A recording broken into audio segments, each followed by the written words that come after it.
Hello everyone, my name is Kyle Chuang and today I'm going to be talking about the world's largest minority group, people with disabilities.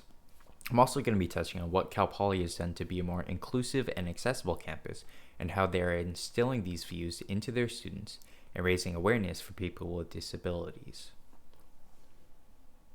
So, according to the Americans with Disabilities Act, an individual with a disability is defined as a person with a physical or mental impairment that substantially limits one or more major life activities. These include social environment interaction, academics, learning, mobility, and self-care. Cal Poly targets two types of disabilities: permanent disabilities and temporary disabilities. Permanent disabilities affect the person's life for an extended period of time, like ADHD, deafness, or cerebral palsy.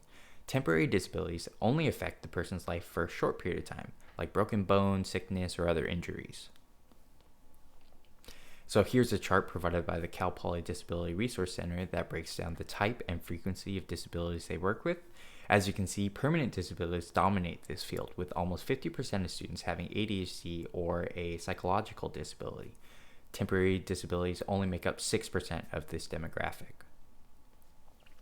So Cal Poly operates under the CSU Executive Order 1111, which was a policy put out in 2018 that requires CSUs to provide access, support, and accommodation to individuals with disabilities in compliance with the California Fair Employment and Housing Act, the Americans with Disabilities Act, and the Rehabilitation Act. So the CSU Accessible Technology Initiative was established to help campuses implement the electronic and information aspect of the policy. So Cal Poly works with the Chancellor's Office and other CSUs to develop plans, identify resources, and establish standards and practices for achieving the goals of the ATI. So the Disability Resource Center is Cal Poly's primary organization for working with students with disabilities. They serve around 2,000 students each quarter with the goal of cultivating an accessible and inclusive community where students with permanent and temporary disabilities have an equal opportunity to participate in all aspects of campus life. So these are some examples of the accommodations that the DRC can make to help students with disabilities create a more accessible and proactive learning environment. These include accommodations to testing, note-taking, homework, mobility, communication, scheduling, and disability management. The DRC is also super accessible and willing to work with students. You can sign up for the DRC by submitting an online application and then providing the disability documentation from a qualified provider. From there, the DRC will make accommodations to best assist the student. Finally, I just wanted to leave this information here. For anyone that is unfamiliar with the DRC, it is located in the Student Services Building, or Building 124, across from the Spano Stadium on campus, and you could contact them via email or phone. Additionally, if you wanted to learn more information, check out their website. There's tons more. And then additionally, Cal Poly has a program called Access Allies, in which more experienced students will advise on navigating Cal Poly and the community with a disability. Mentors will share insight on accessibility, direct mentees to academic and social resources, and provide emotional support as necessary. So in addition to current programs and organizations targeted at people with disabilities like the DRC, Cal Poly has made a commitment to inclusive design as shown by the flyer in this slide. This approach results in products, services, and environments that are accessible and usable by everyone to the greatest extent possible. So inclusive design and ADA compliance are not necessarily the same thing. ADA compliance is often about meeting the minimum requirements within the civil rights of people with disabilities, whereas inclusive design is creating the optimum design that'll proactively satisfy human rights for everyone, not just those with disabilities. So an example of an inclusive design are curb cuts.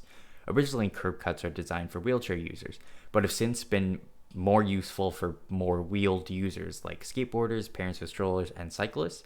In doing so, it's an effective, inclusive design because it helps a lot of people, not just those with disabilities.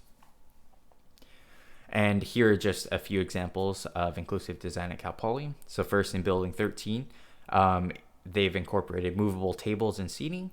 Next, there's real-time captioning on the Jumbotron at commencement. And finally, The device at the bottom is a motorized lectern for people with disabilities. And Cal Poly has taken a step further with implementation of inclusive design champions. This is a new peer support network of faculty, staff, and students who get inclusive design and can help recruit and support others on campus into adopting inclusive design in their areas. So being an engineering major, I think Cal Poly has done a great job raising awareness for people with disabilities and passing on the core qualities of inclusive design to their students. It has provided us with real opportunities to help people and work with them through clubs like QL Plus as well as Senior Project. QL Plus is a national program that began in order to find unique solutions to health problems faced by veterans in the armed forces, and have since expanded to serve a range of community members seeking assistive technology. It embraced Cal Poly's Learn by Doing by providing club members with hands-on project experience. And the Mechanical Engineering Senior Project has various options to design assistive technologies for people with disabilities. This past year, I had the opportunity to participate in one of these projects, and I could say it was definitely super challenging, but also a rewarding experience.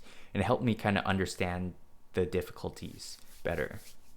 So, in conclusion, Cal Poly has created an extensive network of opportunities to provide equity to people with disabilities and have made a concerted effort to raise awareness and educate its students about people with disabilities. Thank you for listening to my presentation. I hope you enjoyed.